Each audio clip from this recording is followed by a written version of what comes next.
let's say that many years ago you've started yourself a nice little business. You have no debt, and your business every year generates a pre-tax income of $1.5 million a year, and a third of that goes to taxes. So you get a nice $1 million a year of net income. And it's a super stable business.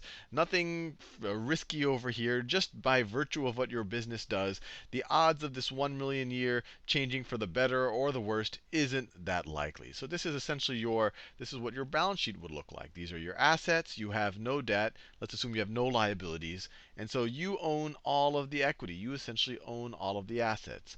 But you're nearing retirement and you want to kind of cash out. You don't necessarily want to sell to your competitors, or maybe there aren't any natural competitors to sell to because you've been you don't want to sell to them if they exist because you've competing with them for your whole life. And this isn't the type of business that you can IPO because it's not quite big enough. So maybe we bump into each other and I say, hey, this business looks interesting. I like the idea that your business is stable and it can generate a lot of income year after year after year. So what I say is, hey, would you be willing to take $10 million for your business? So I offer $10 million. And to you, that sounds pretty good. That's about 10 times, that's exactly 10 times your yearly net income. This isn't a growing business, just very stable. Seems like a reasonable deal to you.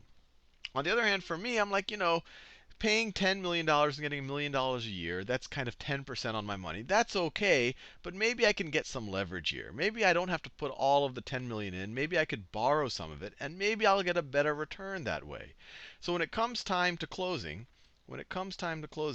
so I'm buying the assets. So these are the same assets that I'm buying, and I'm going to give them, and the money that I raise for these assets are going to go to you, the person who started this business.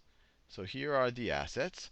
So instead of me putting up the entire $10 million, what I do is I put up $1 million myself.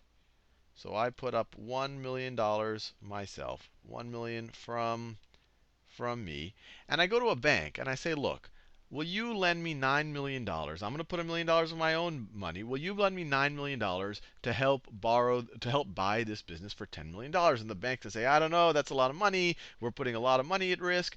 And I'll say, look, you could charge me a decent interest rate, maybe a 10% interest rate.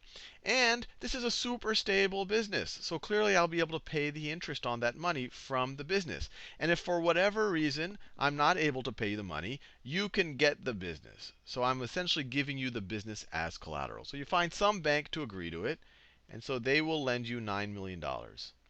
They will not lend you $9 million. $9 million loan, and let's say that it is at a 10% interest level.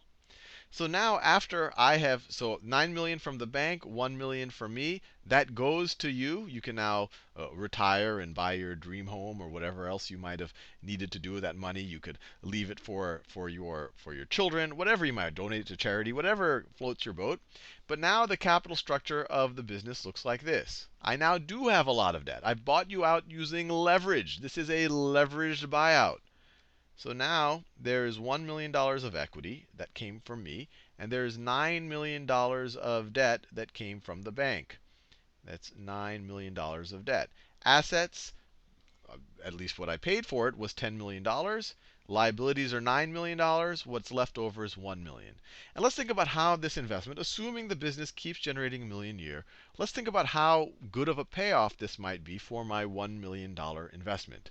So before I had a pre-tax income of 1.5 million. So 1.5 million pre-tax before. Now I'm going to have to pay some interest. So now I'm going to have to pay, so $9 million at 10%, that is $900,000 in interest. So now my pre-tax won't be 1.5 million. I'm also going to have to pay 900K in interest. So minus 900K means that I have 600,000. So 1.5 minus 900K is 600,000 per year pre-tax income. 600,000 per year in pre-tax income, and then I will pay taxes on that. The cool thing about corporate interest is that it's tax deductible. It's deducted from your pre-tax income. So you take the 900 from the 1.5, you have 600,000 left over, and then you pay taxes on that. And let's say it's still the same tax rate, so roughly 1/3 of it goes to the government, and so that you are left with 400,000 net income.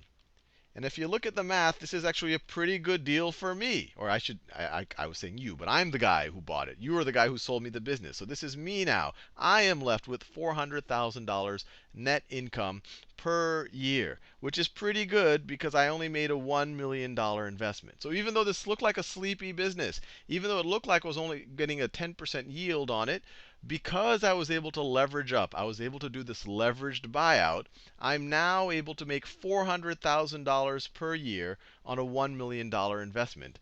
And now all of a sudden, that is a not so sleepy annual return.